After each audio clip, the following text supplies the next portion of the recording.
Mga bossing, good day sa inyo. So, part 2 to ng CVT cleaning natin. Diba nung part 1 natin, hindi natin natanggal yung sa torque drive. So, inintay ko lang yung gamit na in-order ko. At last, natanggal na natin siya. Sa wakas. Gumamit tayo ng torque drive, ay ng bell holder and housing stopper, parang ganun. Tapos, torque wrench. So, kasi hindi umubra to eh. Sobrang tigas talaga. Ngayon, tanggal na natin siya mga boss. So, malilinis na natin yung torque drive kasi diba nung una, ito rin nalinis natin. So, check natin tong torque drive. Yung clutch spring, yung center spring, tsaka yung bell kung madumi na.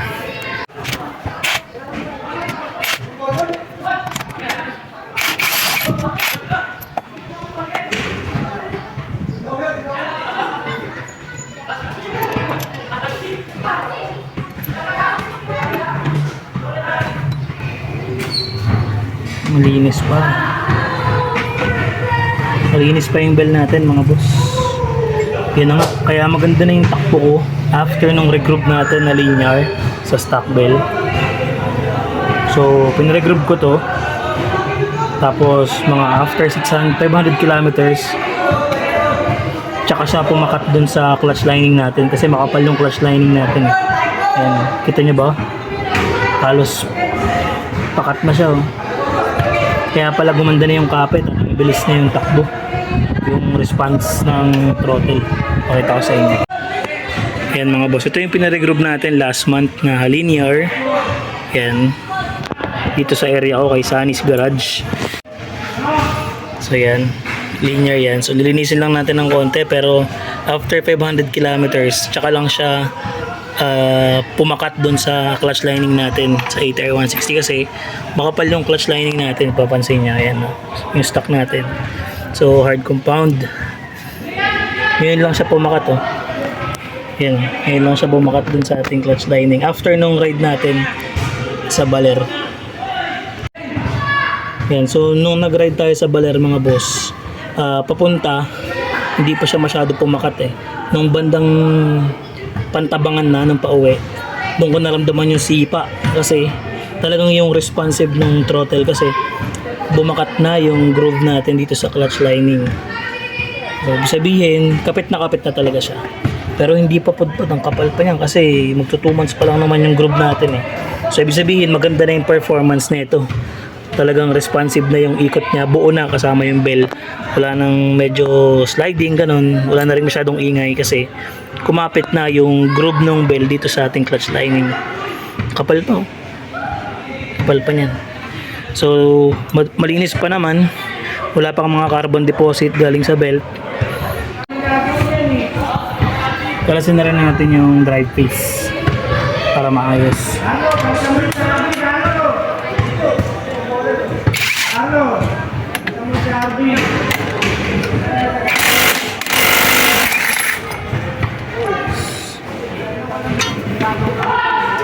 Yan. Nice na. Wala naman tong wala naman tuldok or wala namang kailangan i-timing dito. Wala namang palatandaan ng top dead center Okay. Drive face.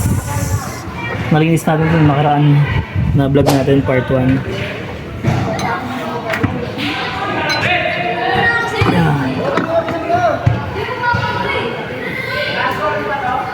Orientation ng belt, bando. Ito yung code, lagay ko na lang din sa description. Dito sa vlog, lagay ko yung code ng belt drive natin. Nakaharap sa loob yung name bando. So, doon nakaharap sa loob. Ito yung ating torque drive. Wala namang nagkalat na grasa, okay naman. Try natin linisan lang to ng konting alikabok. Ayos naman yung loob, walang excess na grasa sa labas.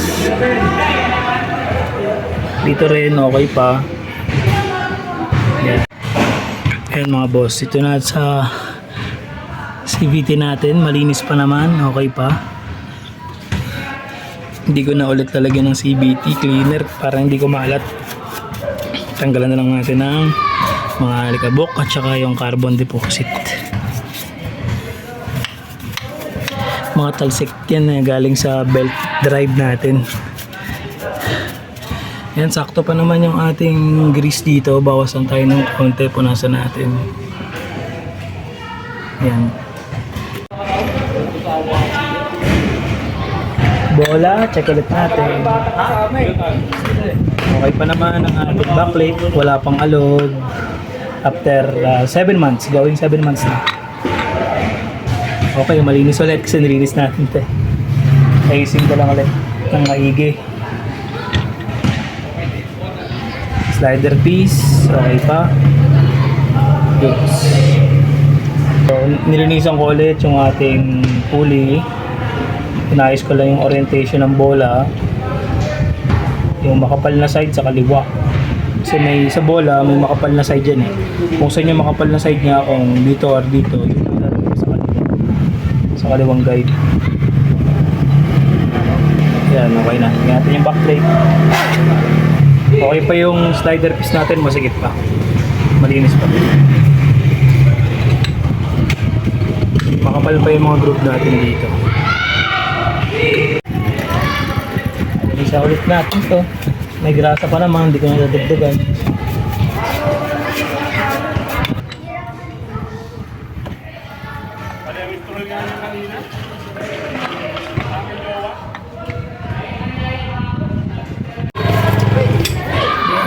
So sinilip ko naman to, malinis pa at maganda pa yung pagkakagrasa natin nung last month nung bumiyahe tayo ng Baler. So tinanggal ko lang yung ibang mga carbon deposit galing sa belt. Binrush ko din yung clutch lining. Ang ganda na ng pakat niya. Ayan, ganda ng grease niya. Balik na natin mga boss. Linisin na rin natin itong belt. Medyo madami na rin dumi itong belt. Wala pa naman siyang biyak.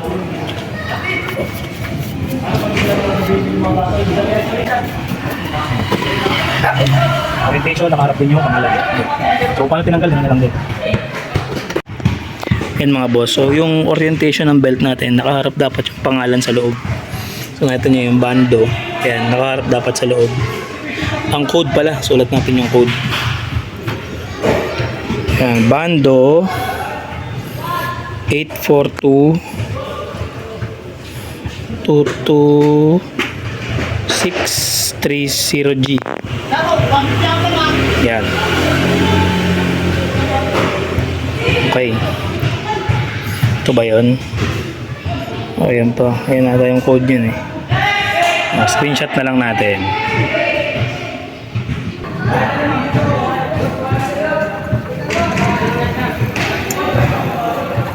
Ayun mga boss, sobrang tigas pa ng stock natin itulak oh. Tigas pa.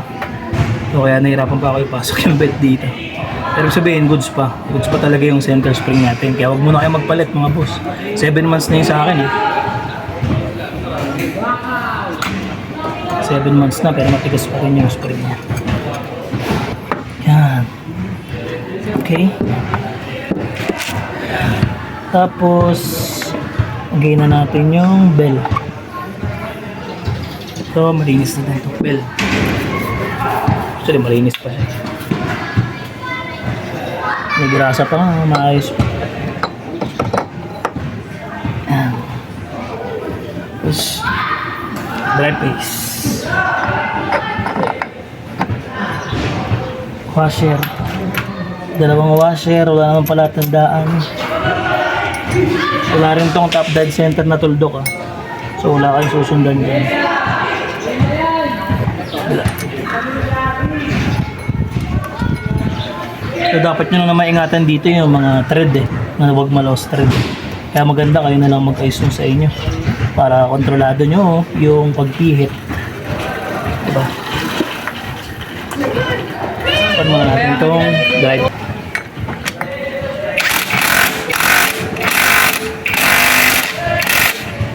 So, next bell.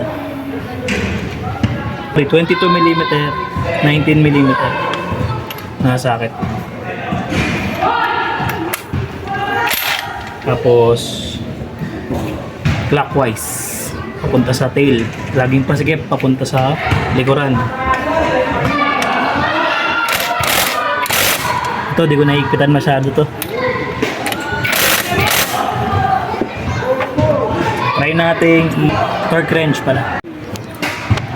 Malagyan na natin yung bell holder and stopper, parang stopper. Torque wrench na natin siya. 19mm. Ayan.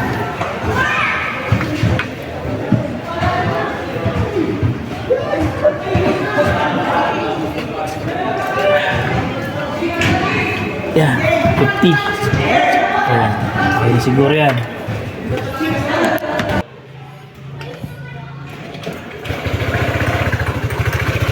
Yan.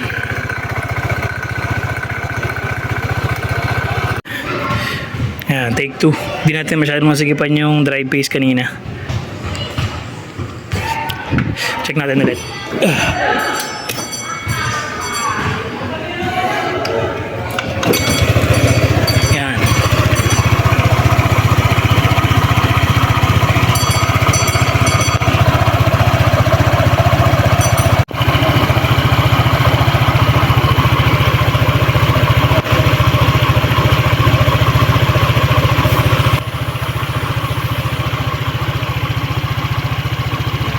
Yan. So ito is belt dressing, restore elasticity, reduces slippage, minimize noise, extend belt life. Konti lang. So yan, lagay ko na lang sa link sa description kung saan ko ito binili. Solid to. Yan, last check up bago natin itakpan yung, bago natin ibalik yung CVT cover. Patayin muna natin yung TCS para hindi mo pumigil sa rev. Off, close. Okay, check natin. Kasi baka may mga lumuwag, di ba?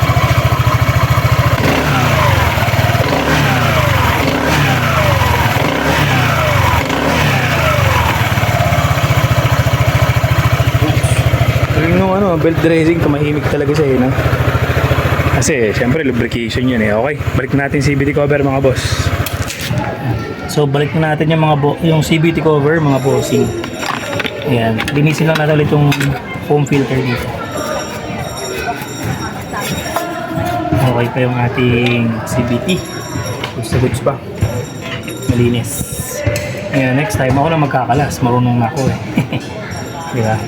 Again, ingatan nyo po yung mga dowry nyo dito. Yung dalawang clip sa magkabilang dulo ng CVT. Ito. Yan, tsaka yung dito. Stainless yan. Nilagyan ko na ng grasain sa akin para di kalawang. Parang bakal ata ito eh. Dowry. Importante po yan para sa clip nitong CVT cover. Tapos yung tupalo natin yung gasket para dito. Hingi tayong gasket. Or bili tayo kung mayroong available sa market.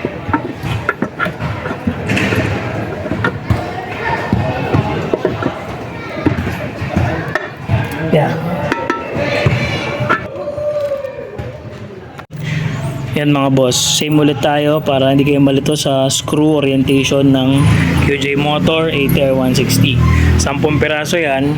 So 5 pare-parehas, 2 parehas na mahaba, 3 parehas na 1.8 inch na haba, 3, 2, 5. So dito yan nakalagay. Yung unang 5 dito sa harapan, yung 2 mahaba dito, 1, 2 sa likuran, yung 3 is dito, parang pa letter Y, sa 2, 3. Yan. So ang ginagawa ko dyan bago sikipan ng maigi ng T-tools, yan, is kinakamay ko muna, diba? So kinakamay ko muna siya para sigurado na kung sakaling magkamali man ako ng screw, eh hindi bumabaon, hindi mabubutas kagad yung aluminum, diba? So lahat yan kinakamay ko muna bago ko sikipan para safe na rin kasi malambot naman talaga tong aluminum na to eh, diba? So kamay-kamay muna tayo. Kapag alam kong hindi pumapasok, mali ako ng tornilyo. So ganun ginagawa ko lagi para hindi din masira yung thread agad. Ayan, so gamitin natin ang T-tools, di ba? Hindi naman sa siguro.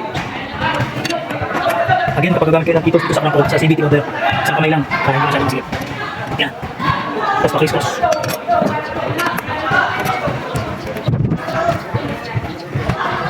So, masigit lang, okay na.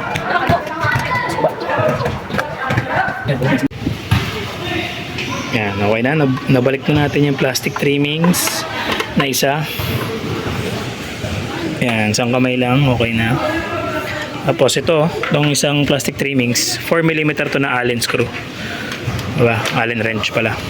Okay? So pag nakabit natin yan, tapos na. Alright? So balik-balikan nyo lang mga boss yung ating vlog from CVT, cleaning, and check-up. Lagay ko yung link sa description ng part 1 tsaka ito yung part 2. Kasi yung ibang mga tanong nyo, nasasagot naman dun sa vlog natin tulad sa air filter, kung kailan pinapalitan, 'di ba? Tuwing ilang miles. Pero syempre dun sa mga nabaha, sorry about that mga boss, sa mga nabaha. Wag nyo kalimutang wag nyong bubuksan yung makina nyo or yung motor nyo once na galing sa baha. Huwag nyo i-turn on, diba? Sasira ang electrical niyan, magsi-short. Meron din akong vlog, lagay ko rin sa description regarding sa mga nabahang motor. Lalo na sa QJ Motor 8R160. So lagay ko rin yung link sa description para alam niyo yung mga guidelines kapag nabaha yung motor nyo. Alright? Pero as much as possible, huwag nyong ilusong sa baha. Pero kung wala naman kayong choice, much better huwag nyo nalang buksan muna hanggang matuyo at madala nyo sa kasa para ma-repair or malinisan ng maigi. So yun lang mga boss. Salamat and thanks for watching and keep on subscribing mga boss.